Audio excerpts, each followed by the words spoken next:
So I had a friend move back to Richmond. He'd been gone for probably close to 20 years, and went out to grab a bite to eat. And we were coming back, from the restaurant, and he mentioned to me something, and I hadn't really thought about this before. But he said, I'd feel a lot more confident if there were a few more cranes out there.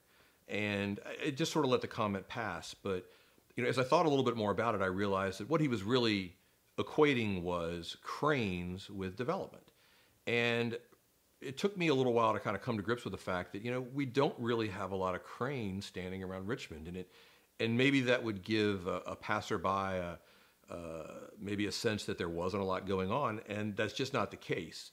And what I kind of came to realize was, Richmond is such a historic town, and the historic tax credit process drives so much of the development in Richmond.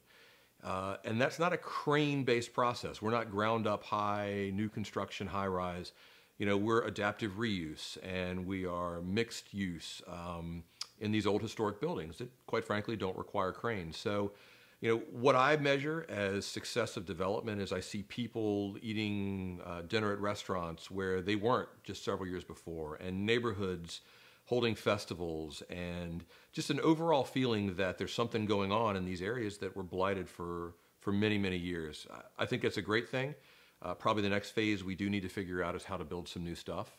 And I think that's when we'll see the cranes. But as of right now, Richmond is really, picking right back up with that renaissance, and I think that's a great thing.